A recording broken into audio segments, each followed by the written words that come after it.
दिल्ली में स्वास्थ्य सुविधाओं को आसान और आधुनिक बनाने की दिशा में मुख्यमंत्री रेखा गुप्ता लगातार नई पहल कर रही हैं। इसी कड़ी में मोती नगर में लोगों को डिजिटल हेल्थ स्क्रीनिंग की सुविधा मिल रही है, जहां महज 10 मिनट में कई जरूरी स्वास्थ्य जांच पूरी कर रिपोर्ट उपलब्ध कराई जा रही है। यानी इलाज और जांच के लिए दोनों को दूर जाने की जरूरत नहीं। वहीं कौशल विकास के क्षेत्र में भी युवाओं के साथ साथ बुजुर्गों और बच्चों को आधुनिक तकनीक से जोड़ने की कोशिश की जा रही है। इस सेंटर पर लोगों को एआई यानी आर्टिफिशियल इंटेलिजेंस के अलग अलग टूल्स का इस्तेमाल सिखाया जा रहा है, ताकि बदलती तकनीक के दौर में हर उम्र के लोग नई स्किल सीख सकें और रोजगार के नए अवसर से जुड़ सकें।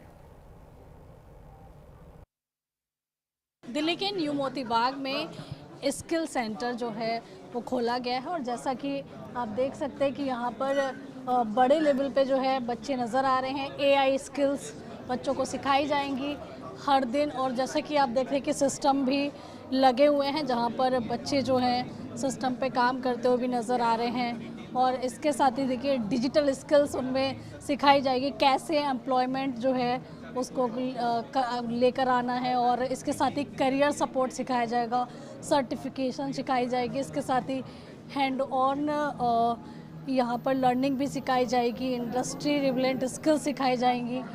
एआई को सीखना ये अपने आप में एक बड़ा चैलेंज भी है, और कह सकते हैं कि उनकी जो बुद्धिमत्ता है उसको नमन भी है कि आप कुछ कर दिखाना चाहते हैं, और कुछ कर दिखाने की इस आस में आप इस तरह के स्किल सेंटर्स पे आकर एआई को सीखने की कोशिश भी कर रहे हैं। तो बांसुरी स्वराज ने तमाम यहाँ पर मौजूद युवाओं से और बुज़ुर्गों से बातचीत की, क्योंकि आज ये स्किल डेवलपमेंट सेंटर का उद्घाटन जो है वो कहीं ना कहीं किया गया, और इसके साथ ही बांसुरी स्वराज ने इन यहाँ मौजूद सभी लोगों से संवाद भी किया।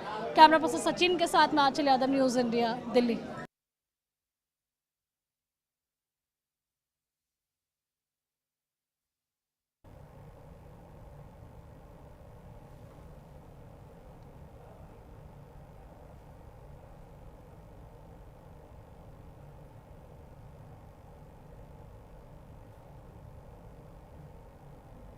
डॉक्टर अवेलेबल नहीं है, लेकिन डॉक्टर के भी कनेक्टेड इन आज की दुनिया है, हम बोलते हैं जेनजी का, this is sort of Gen Z where you can connect the doctors on the online.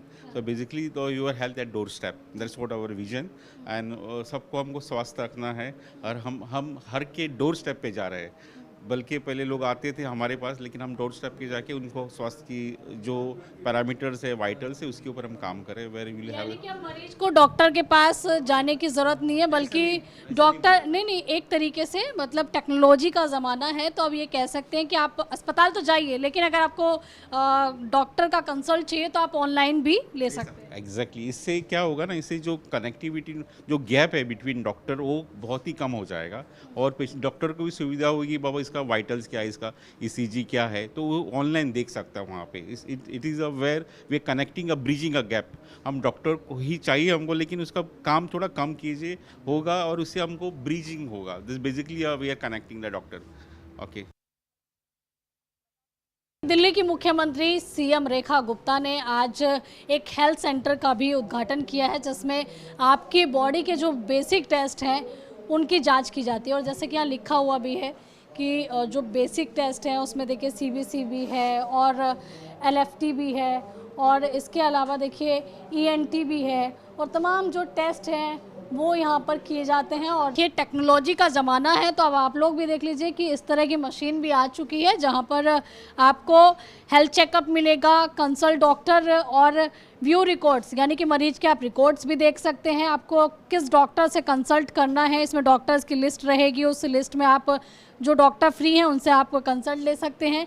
इसके साथ ही आपका हेल्थ चेकअप पूरा हो जाएगा, और इसके साथ आपको कौन कौन सी डिजीज़ है या फिर रिपोर्ट्स आपकी क्या, ये वो इकलौती एक ऐसी मशीन है कि आपको सारी चीज़ें दिखाएगी, और सीधे तौर पर आप इस टेक्नोलॉजी के माध्यम से डॉक्टर से संवाद भी कर पाएंगे, अपनी बीमारी कोई है तो बात करेंगे, और इसके साथ ही आप दवाइयों के लिए भी डॉक्टर ऑनलाइन ही आपको कंसल्ट करके आपकी बीमारी की दवाई भी बता देंगे। यानी कि डॉक्टर से मिलना उनसे बातचीत करना आसान हो जाता है। और इस हेल्थ सेंटर में ये तमाम सुविधाएं जो हैं दिल्ली की सीएम रेखा गुप्ता के ज़रिए दी गई। कैमरा पर्सन सचिन के साथ में आंचल। क्या आप यहाँ सीखने के लिए आए हैं? मैम हमने वैसे अभी तो बेसिक कंप्यूटर सीखा है, उसके बाद हम अब एआई के बारे में सीखें जो कि हमें बताता है किस तरह से हम अपना काम आसान कर सकते हैं और एक्सेल में उसका किस तरह से यूज़ कर सकते हैं। देखिए सिस्टम पे भी आपको यहाँ बच्चे बैठे हुए नज़र आ रहे हैं। आपने क्या सीखा? मैंने अभी वर्ड पे सीखा कि कैसे बनाते हैं टेबल वगैरह, जैसे एआई का यूज़ कैसे करते हैं, क्योंकि एआई बेसिकली इससे बना है कि वो हमारे काम को इजी कर सके। हाउ टू यूज़ एआई, और एआई के द्वारा हम कैसे अपने काम को इजी कर सकते हैं और अपना टाइम कैसे बचा सकते हैं, क्योंकि बहुत सारे काम होते हैं जिससे हमें बहुत सारा टाइम लगता है, परंतु हम एआई के द्वारा हमारा बहुत सारा टाइम बचा सकते हैं और आगे बढ़ सकते हैं। बिल्कुल, देखिए एआई ने बहुत सारी चीज़ें आसान की है, लेकिन बहुत सारी चीज़ें आपने क्या बनाया? मैंने तो बहुत कुछ सीखा यहाँ पे आके। MS पेंट को पहले मैं इस नज़रिए से देखता था कि नॉर्मली इसमें पेंटिंग ही होती है, लेकिन इसमें सर की मदद से हमने बहुत नई नई चीज़ें जानी कि इसमें और भी चीज़ें इंक्लूडेड है जिससे हम बहुत चीज़ें कर सकते हैं। लाइक मैंने ये बनाया हुआ है, और भी मैंने चीज़ें बनाई हैं वो भी है, और MS वर्ड भी मैंने सीखा हुआ है, बढ़िया से यहाँ पे सिखाया है। मतलब कुल मिला के बेसिक से लेके एडवांस तक के लिए आई एक्ट बेस्ट है। मैं ये कहना चाह रहा हूँ। और देखिए आप क्या कर रहे हैं यहाँ पर? टेबल बना है। हाँ जी, अच्छा, और क्या सीखा है आपने? हमने यहाँ पे कैलेंडर बनाना और नोट पैड पे कैलकुलेटर वगैरह, क्लॉक वगैरह सब बनाना। जो फाइल हम अलग अलग लोगों की बनाते हैं वो हम एक साथ सबकी हज़ारों लोगों की फ़ाइल एक साथ बना सकते हैं नोट पैड पे। आप क्या कर रहे हैं? मैम यहाँ पे पैराग्राफ डिज़ाइन कर रहा हूँ।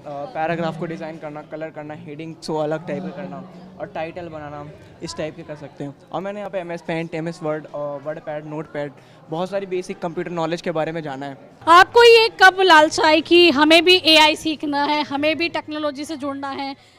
ऐसे है, कई बार हम लोग सोचते हैं कि 60 के बाद हम सीनियर सिटीजन ही हो गए हैं, तो इसलिए हमने सोचा कि अब ये हमें सीखना चाहिए। 60 के बाद तो एज स्टार्ट होती है, तो हमने इसलिए मेरे मन में आया कि आजकल सब कुछ डिजिटल हो गया है, जैसे बैंकिंग है, हेल्थ इशू बारे में, मेडिसिन के बारे में, कुछ भी सब एआई से आसान हो गया है। इसलिए हमने सीखने का किया कि हम इसमें बुजुर्गों के लिए तो और ज़्यादा सीखना है। हम इंडिपेंडेंट होना चाहते हैं, हम तो बच्चों पे डिपेंड थे। मेरी बेटियां थी, उन्होंने मोटिवेट किया कि आपको सीखना चाहिए, और यहाँ का स्टाफ भी बहुत अच्छा है। अब तो बच्चे आपके पढ़ने लगे होंगे, जॉब करने लगे हैं? नहीं, कॉलेज जाते हैं दोनों के दोनों बच्चे मेरे, पर उनके सामने मुझे अपने आप को बड़ा अजीब सा महसूस होता था। मैंने 20 साल पहले जॉब करी, तब उनके बारे में सोचा और फिर मैंने जॉब छोड़ दी थी उनको परवरिश के लिए। पर अब जाके मुझे एहसास होता है कि वाकई में कितनी तरक्की कर ली है हमारे देश ने, कि अब एआई हमारे प्रधानमंत्री जी ने हम जैसे लोगों के लिए शुरुआत की है, जो बहुत अच्छा डिसीज़न है। और बड़े बुजुर्गों से लेके बच्चों तक के लिए, सबके लिए आज की जनरेशन में चलने के लिए बहुत अच्छा है। तो बिल्कुल देखिए यहाँ पर जेनजीज से लेकर जो एक बुजुर्ग पीढ़ी है उस वर्ग तक की महिलाएं लोग नज़र आ रहे हैं। उनका कहना है कि हम भी बच्चों की तरह टेक्नोलॉजी के साथ कदम से कदम मिलाकर आगे बढ़ना चाहते हैं। कैमरा पर्सन सचिन के साथ मैं। कैसे देख रही हैं आपकी जो इस तरह के सेंटर्स हैं, ये बच्चों के आगे भविष्य में एम्प्लॉयमेंट जनरेट करने के लिए काम आएंगे? इस बार लाल किले की प्राचीर से यशस्वी प्रधानमंत्री श्री नरेंद्र मोदी जी ने भारत के सामने एक लक्ष्य रखा है। 1 करोड़ से ज़्यादा यूथ को एआई में प्रोफिशेंट करना है, और एआई केवल एक तकनीक का माध्यम नहीं है, अब एक आत्मविश्वास का माध्यम है और आर्थिक तौर पर आत्मनिर्भरता का भी एक माध्यम है। और मैं बहुत धन्यवाद देती हूँ और बहुत अभिनंदन करती हूँ हमारे बहुत ही लोकप्रिय विधायक और मेरे बड़े भाई हरीश खुराना जी का, जिनके सानिध्य में आज ये स्वर्गीय मदन लाल खुराना स्किल सेंटर यहाँ पर आज इनॉग्रेट हमारी यशस्वी मुख्यमंत्री जी के करकमलों से होने जा रहा है। यहाँ पर प्रधानमंत्री श्री नरेंद्र मोदी जी के विकसित भारत के विजन को सुदृढ़ करने के लिए एक और पहल करी गई है। और यहाँ पर जितने भी बच्चे, इनसे आकर मैंने इंटरैक्ट करा, जनरेशन बहुत अवेयर है, ऑलरेडी जानते हैं कि उनको एआई की किस स्किल का वो और ज़्यादा सीखना चाहते हैं, अपनी स्किल्स को होन करना चाहते हैं और किस चीज़ के लिए इस्तेमाल करना चाहते हैं। और ये देख के मुझे बहुत ज़्यादा खुशी हुई। लेकिन एक बात जो जहाँ आके जिसके कारण मेरा मन प्रफुल्लित हुआ कि यहाँ पर हम केवल जेन ज़ी का ख्याल नहीं रख रहे हैं, हम उस पीढ़ी का भी ख्याल रख रहे हैं जिसके कंधों पर आज वी आर स्टैंडिंग टॉल, जिन्होंने अपनी जवानी न्यौछावर कर दी इस देश को सुदृढ़ करने के लिए। यहाँ पर कुछ ऐसे यंगस्टर्स भी हैं हुआ 65 years young and 70 years young, और वो भी उम्र के इस पड़ाव पर भी AI की स्किलिंग से अपने आप को आज के लिए भी तैयार रख रहे हैं। उसके लिए मैं बहुत बहुत उनको धन्यवाद देती हूँ, उनको बहुत शुभकामनाएं देती हूँ। जेन अल्फा पर सरकार का विशेष फोकस है। स्कूल से लेकर यूनिवर्सिटीज़ तक केंद्र सरकार भी पहुंचने की अब कोशिश कर रही है। हर कोई जो है जेनजिस को साधने में लगा है। विपक्ष भी हम देख रहे हैं कि लगातार इन्हीं युवाओं के कंधे पे बंदूक रखकर अब चला रहा है। देखिए, सबसे पहले तो युवा कोई आज की इजाद नहीं है। इस देश को यहाँ तक लाने वाली जो पीढ़ी थी उसने भी अपनी जवानी खपा दी भारत की जड़ों को सुदृढ़ करने के लिए। इसलिए मैं ये कहना चाहूँगी कि विदेशी एल्गोरिथम्स के झांसे में मत आइए, मेरे देश की युवा पीढ़ी को डब्बों में मत बांटिए। जेन ज़ी, मिलेनियल, जेन अल्फ़ा, जेन बीटा नहीं, हम सब भारतीय हैं। लेकिन हाँ, मेरे देश का जो युवा है, मेरे देश की युवा शक्ति पर मुझे अगाध विश्वास है, क्योंकि ना केवल वो विकसित भारत के संकल्प को सिद्धि तक लेकर जाएगा, ना केवल वो मेरे देश का नेतृत्व भी है, वो मेरे देश का भविष्य भी है। धन्यवाद। तो देखिए, यहाँ पर आप बांसुरी स्वराज को आप सुन रहे थे। तो इसी के साथ इस बुलेटिन में इतना ही। नमस्कार।